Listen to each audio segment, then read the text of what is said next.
This will be the People News. Alright, this video is without prejudice and or without recourse.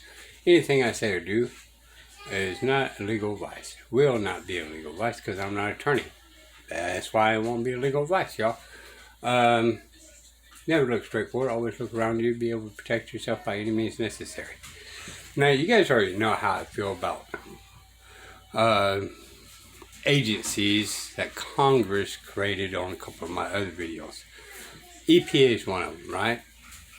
And this happens to be the backstory of people fighting EPA. And I'm under the assumption it was supposed to be October 3rd, they're supposed to have a Supreme Court about it. And their opinion is supposed to be released maybe early next year. Now, however, sit and think about this, y'all. They've been fighting EPA since 2007. 15 years, y'all. Now, I don't care what anybody else thinks. That's just blankety blank ridiculous. For a corporation that Congress created that goes by statutes and not law, and seems to think that they can put any amount of fines on just me and you by having water on your property. That's ridiculous. Period. And shame on you, Supreme Court, for taking so long.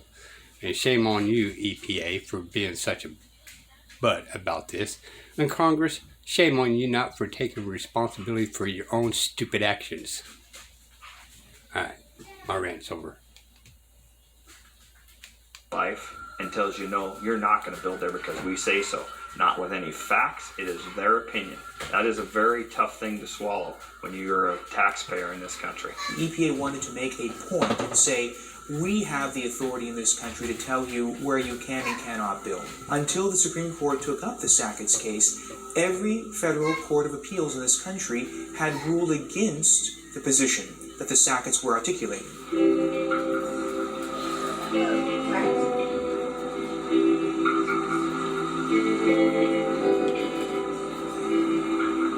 Mike and Chantel Sackett dreamed of building a beautiful home in Priest Lake, Idaho.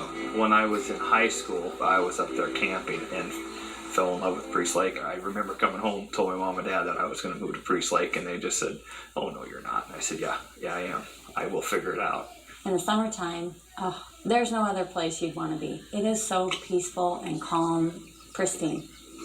In 2008, the Sacketts purchased a modest plot of land in a subdivision bordering Priest Lake and prepared to build a home. This was where we were going to live for the rest of our life, as far as we were concerned. This was going to be our home. The Sacketts own an excavating business and are accustomed to navigating the building permit process, which is why they were all the more shocked when officials from the EPA and the Army Corps of Engineers showed up just 3 days after they'd begun to clear the lot and fill in the foundation with gravel. The gentleman that was there that was working, he said they walked onto the property and said, "You need to stop work immediately." And he said, "Why?" They said, "Because we think you're filling in wetlands." Chantel and her office manager tried to reason with the EPA over the phone, but got nowhere. "Well, do you have anything in writing?" And they said no.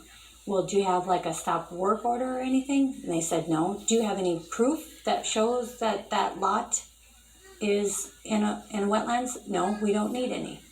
We think you're working in a wetland." The official told the Sackett, Sit and think about that, people. All these agencies be able to create their own rules and think as they wish to violate your rights. Remember, when they violate my rights, they're violating your rights. When they violated these people's rights, they violated your rights. And this has been going on for 15 years. And we the people has been silenced acquiescence and tacit agreed to every terms they talk about. And this is all by codes and statutes. Mainly it's all going by statutes.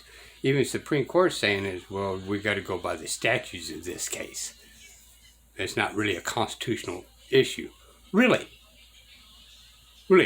I don't have a constitutional right of owning property without being molested? Liberty, life, property, property, property. That their property was listed Don't in the get me National started. Wetlands Inventory and was therefore under the jurisdiction of the EPA, except there was one problem. When we pulled up the coordinates on that piece of property where our lot was, there was no wetland there. When I called her and told her that, she goes, well, it's not always correct.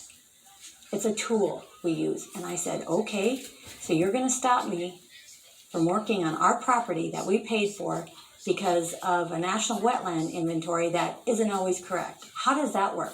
Without further explanation, the EPA issued the Sacketts a compliance order, claiming that they were building on wetlands and therefore violating the Clean Water Act. The Clean Water Act passed in 1972 in order to restore and maintain the chemical, physical, and biological integrity of the nation's waters. Violation of this act results in fines up to $37,500. And just so you guys know, really, that actually intended for corporations. It was not really intended for we the people. It was intended for corporations. A day. The Sacketts hired scientists to inspect their landlocked property, and they couldn't find any evidence of wetlands. The EPA wasn't offering any evidence either. In the meantime, the fines were racking up. You go to bed with that on your mind every night. It's been painful personally, it's been painful on our business, and we've had employees leave because there's employees that are looking at us like, well, these guys, you know, if they get this fine, they're done. It's a horrible thing to have to think about it every day. If the Sacketts gave in to the EPA, they would be required to restore the land to its natural state and actually plant non-native plants that are found in wetlands, thus transforming their previously dry property into protected wetlands. You can't win because they back you in. Yeah, sit there and think of that, right? So they're supposed to protect wetlands. But you're geographically changing the wetlands. I mean, that's not a wetland, so they're making these people actually literally change it into a wetland to get what they wish, and using their money to be able to do all these things, people. And you guys want to vote for Democrats and Republicans? You guys want to vote for the same people year after every so and have 20 years of the same congressmen or the same senators? No. You guys need to get off your butts and actually still tell everybody their job's not secure. Every single election, replace them. I don't care if it's replaced with the Democrats because they're one and the same. Or you get another Republican in there or another Republican, but do not keep the same man or woman in there.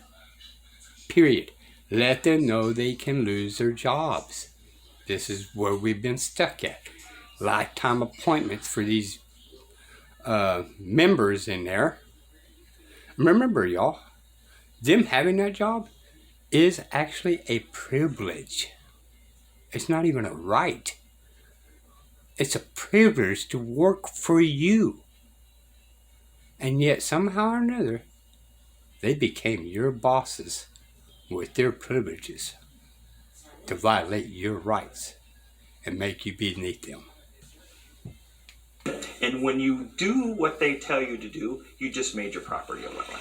Facing no other viable option, the Sacketts decided to fight the EPA's compliance order in court. Unfortunately for them, this also was not an option. We will not allow you to sue the EPA, is what they said twice. The EPA took the position that because they were not actually enforcing the penalties yet, that the compliance order amounted to nothing more than a warning, and could therefore not be challenged in court. Remarkably, the District Court and the Ninth Circuit Court of Appeals agreed with the EPA. The government cannot take from you your life, your liberty, or your property without first giving you, as the Constitution calls it, due process of law. Damian Schiff is an attorney at the Pacific Legal Foundation, which took up the Sacketts case against the EPA. We invited officials from the EPA and the Department of Justice to participate in this video as well, but they declined. The SAC has hired wetlands experts, soil scientists, hydrologists, and their conclusion is that there are not wetlands on this property. EPA has told them, you cannot use your property, you must pay a fine, your property will become a de facto wetlands preserve for the indefinite future, and we're going to take your property away from you effectively without giving you any notice, without giving you any hearing, without giving you any opportunity to present contrary evidence. Millions of dollars in potential fines accumulated over the years as the courts denied the Sacketts the right to even have their challenge to the compliance order heard. Damien says, you know, the only place we can go. And I said, I know. That's not easy. I said, yeah, but what choice do we have? He said it's like winning the lotto Yeah. to get to the Supreme Court. But the Sacketts won that lottery and had their case heard by the Supreme Court in January of 2012. The EPA proceeded to argue that the Sacketts had no right to challenge a compliance order because the Clean Water Act was intended to preclude pre-enforcement judicial review of the order. So think of that. Pre-enforcement judgment. They're not even allowed to be judged, people. Sit and think about that. They got more qualified immunity than even the judges do, or even your states. EPA is just as equal as your states if you can't sue your states or federal government. And it's just a corporation. It's a byproduct of Congress, just like the IRS. It's a different corporation, but it's a byproduct of Congress. And dare I challenge it, violates also the 10th Amendment, not the due process only.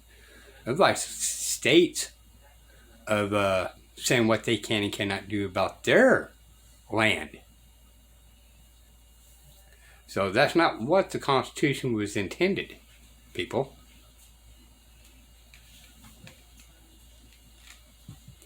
All these people is supposed to help out Congress, but Congress is still supposed to be responsible for their actions. Not do we give you this and go molest everybody. Order. The problem is, the only way the Sacketts could ever get judicial review that way is by ignoring the compliance order and racking up potentially millions of dollars in fines. And even then, not having certainty that EPA will bring a lawsuit. EPA might still just sit on its hands and let the possible fines pile up. EPA also says its ability to protect the environment would be substantially undermined if compliance order recipients could immediately hail the agency into court, and that compliance orders obviate the need for judicial intervention by inducing compliance. Individuals' private property rights and other constitutionally protected liberties are being violated every day by this agency. Yes. And what does the agency say? The agency says it doesn't want to go into court. It shouldn't have to go into court to defend these very actions that are violating the rights of the people. The chutzpah, the arrogance, is frankly almost unimaginable. For now, the Sacketts must wait for the Supreme Court's ruling, but they are cautiously optimistic. We had a good day in court.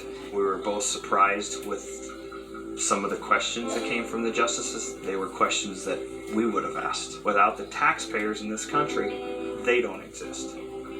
So why do they get to come into people's lives and turn them upside down? That's a darn good question that needs to be answered.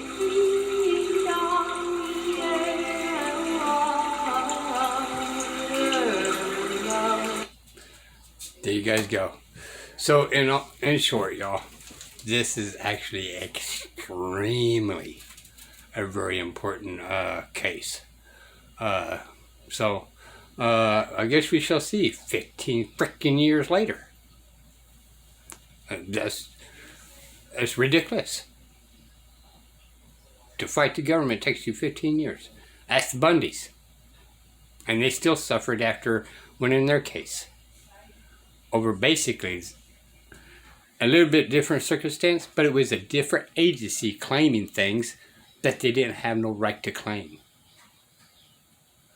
Now you guys can say this and this, and Congress has all this power to do this. They really don't, y'all. They have all these powers because there are silence of acquiescence from we the people. These are We the People News. Bye, y'all.